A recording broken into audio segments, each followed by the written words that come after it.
So, I would like to thank Dr. Bansi Sabu sir and entire Diacoricon team for inviting us over here. We are having the wonderful discussion by the national and international renowned speakers.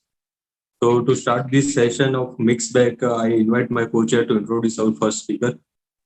Dr. Ashish, can you do that thing? Yes, sir. I would like to first thank Dr. Bansi Sabu and all the organizers of DiaCareCon 2022 to give us the opportunity to chair this session with such esteemed international speakers.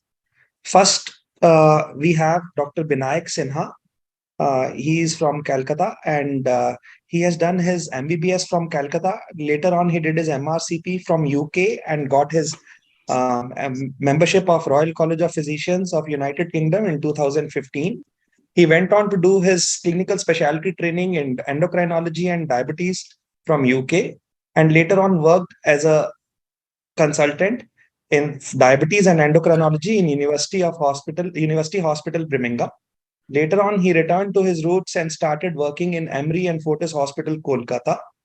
He is a distinguished faculty and has done several research on PCOS and gestational diabetes, which fetched him high impact publications in the international journal, along with Young Investigators Award at the International Conference of Endocrinology in 2002. He is also a co-author on a few handbooks in diabetes and endocrinology.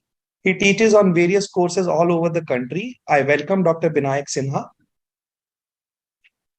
Thank you very much for your kind introduction. I'm here to speak on a topic which is essentially, I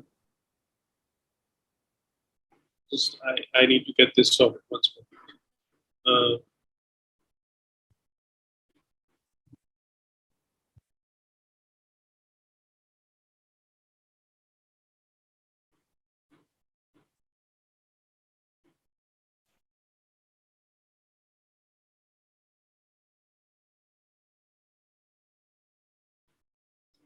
Why am I not being able to share? Sir, you can share your screen. Is my screen visible? No, it's saying Dropbox.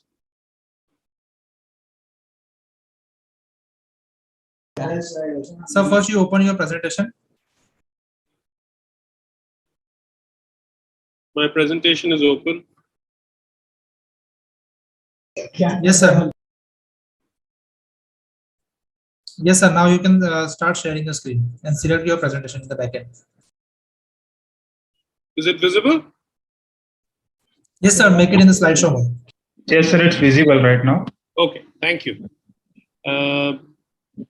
So I've been asked to speak about on a topic by my good friend, Dr. Bansi Sabu, on metabolic control before elective surgery. So we are not talking of the patient who's having intravenous insulin while as an inpatient or in ICU or anything like that. This is all before. This is not when the patient is having surgery or is in hospital. So there's a lot of confusion because you see a lot of people feel that blood sugar has to be controlled before any surgery takes place.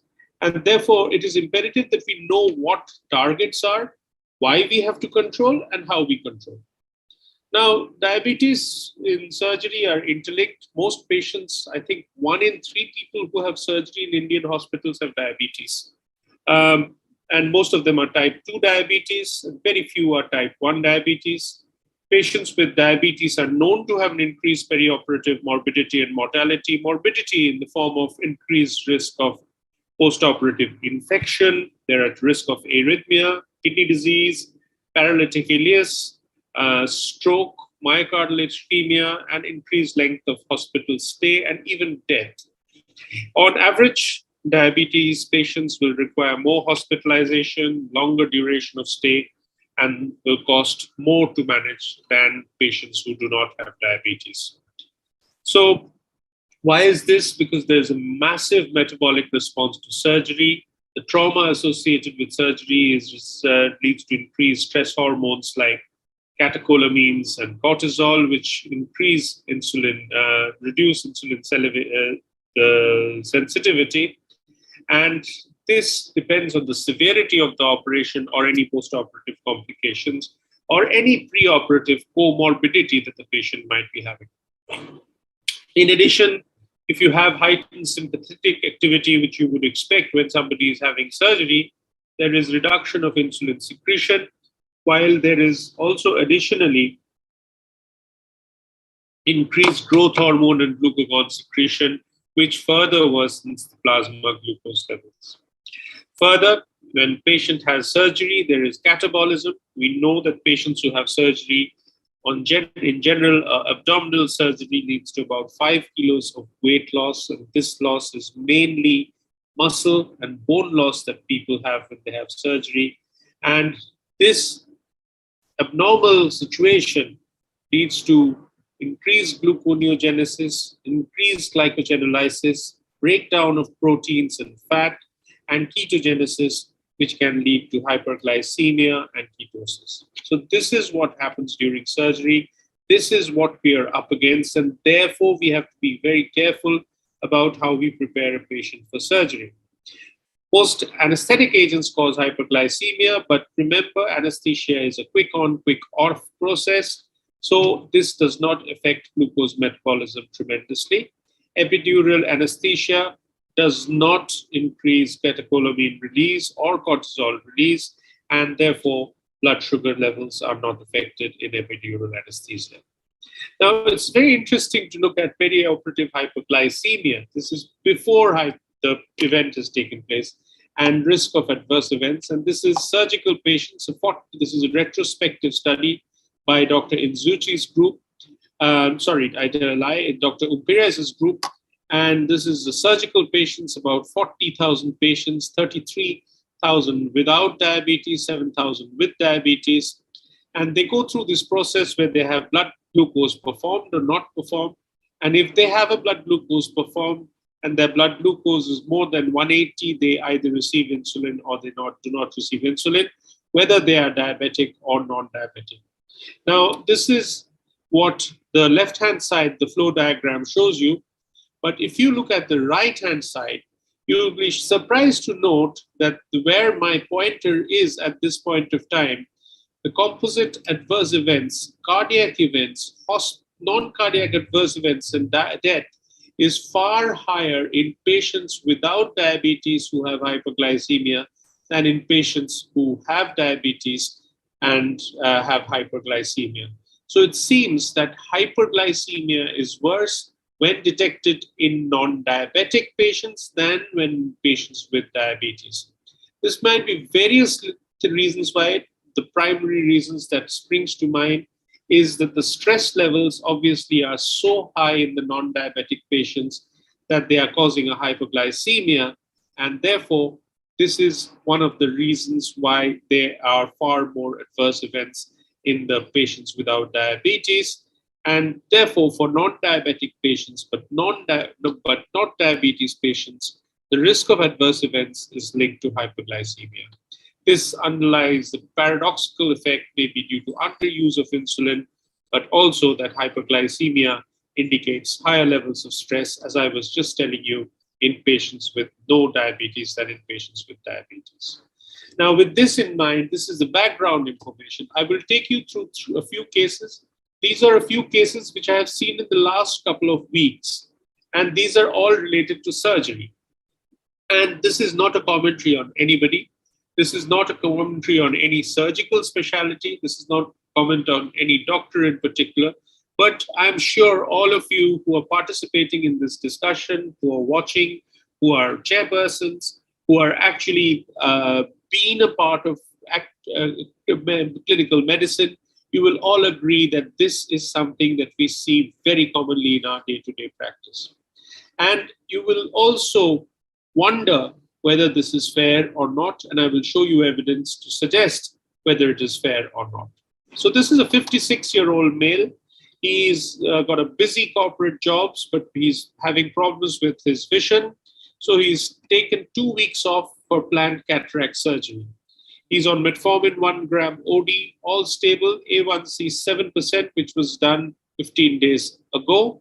He arrives at the hospital for fecal emulsification. He has a random blood glucose test because he's already had tea and biscuits in the house in the morning. His random CBG is 194. The ophthalmologist and people there in the department announced that because he has a CBG of more than 160, his operation is cancelled. Fact. This is not an exaggeration. This happens every day in our day-to-day practice. I'll take you to another patient. This is a 78-year-old lady. This lady has been under my care for a long time. She takes Bias 30, 22, and 10. I have never been able to increase her morning dose of insulin much because she is prone to hypos before lunch. And for me, it is of paramount importance that she does not get any hypoglycemia before lunch. Now, she has bad osteoarthritis and she's planned for a bilateral TKR.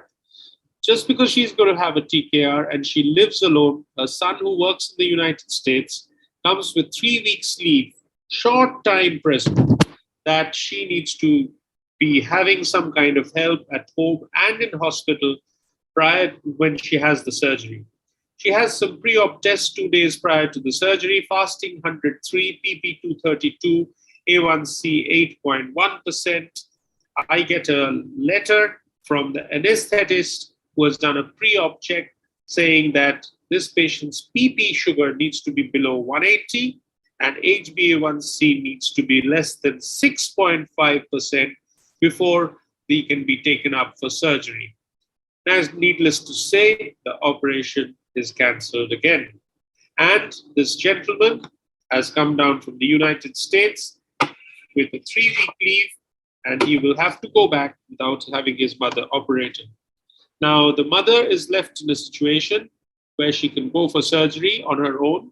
Imagine she's 78 years of age, or she has to wait for 1 year when the son will get a leave again, or the son has to really risk his job and career and try and take leave again when the HbA1c is down and come down for surgery. We move to case 3. This is a 55-year-old woman. She has menorrhagia and she's got a large uterine fibroid. She's well controlled, I think, on Dapamet and Citamet. But then when her blood test results come back, her HbA1c is 9.6% and her hemoglobin is 7.5. That again, she's referred to me. This is the first time I'm seeing her, that she should return when her A1c is 6.5 because her operation is being cancelled because of poor glycemic control. Is this right? Is this wrong? We need to look at the evidence. Whenever we are faced with a clinical conundrum, the way to go forward is to find out what the evidence, what the guidelines are telling us. So this is from a book by the ADA published in June 2022. This is an ADA publication, and let us see what that tells us. Many studies have looked at the association with HbA1c and surgical outcomes, and whether elevated HbA1c is linked to poor postoperative outcomes is not known, but what it does show is just a marker of poor perioperative glucose control. Besides, there is no evidence proving better outcomes by deferring the surgery for better control. This is American Diabetic Association. And though there is no fixed HbA1c, there's only reason to cancel an elective surgery only if the HbA1c is more than 10%.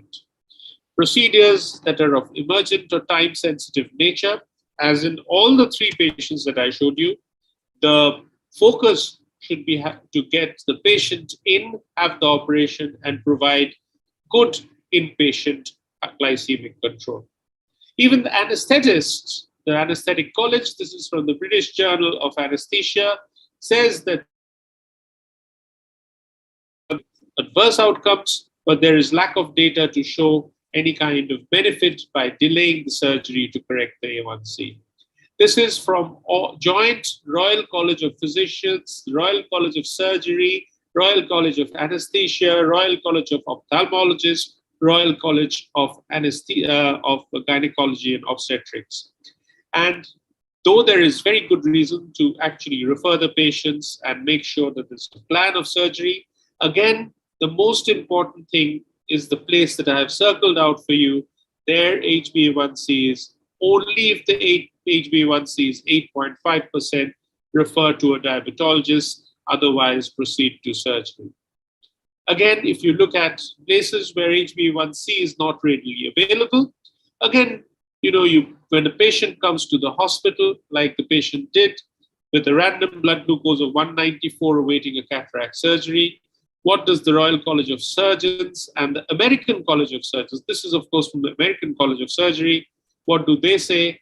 Consider cancelling non-emergency procedures if patient presents with metabolic abnormalities like diabetic ketoacidosis or HONC, or blood glucose readings above 400 to 500 milligrams per deciliter.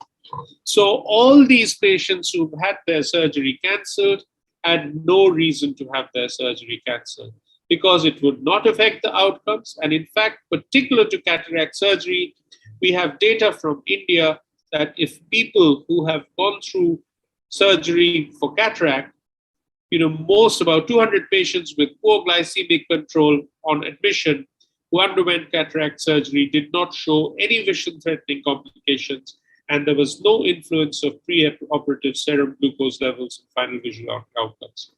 Now, it is a tendency for us Indian doctors to say that, this is Western data, so there is no Indian data. Indians would fare in a miserable way if their blood glucose is elevated. This is data from India published by Penke et al. Showing that it has no effect on surgery. In fact, the Cochrane review, which is a completely unbiased review, says that pre-operative medical testing, including plasma glucose check, did not reduce the risk of medical adverse events during or after cataract surgery when compared to selective or no testing. And as you can see, this is high certainty evidence. So there is no reason to cancel or worry about glycemic control unless the blood sugars are really, really high in patients who are due to go for surgery. So the goals, on the other hand, should be to reduce the patient's morbidity and mortality by making sure that their other conditions are dealt with, avoiding hyper or hypoglycemia, maintaining proper balance of acid, base, electrolyte, providing adequate fluids. And once the patient is admitted, try and get the patient's blood glucose levels less than 180 milligrams per deciliter.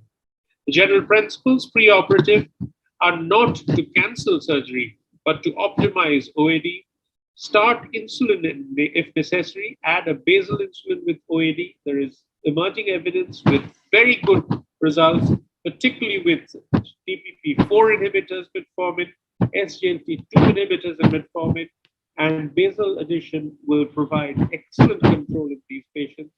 We go for basal bolus if there is too much of a concern, regular SMBG for all these people who are being prepared for surgery, avoidance of hypoglycemia, monitoring of renal function and electrolytes, and blood pressure control are of paramount importance.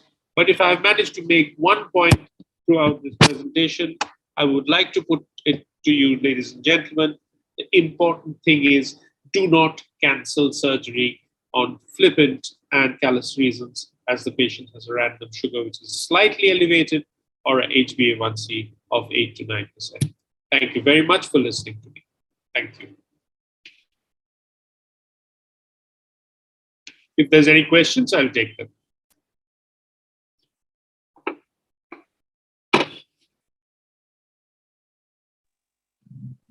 Dr. Sushil Patel, please proceed to invite next speaker. No questions?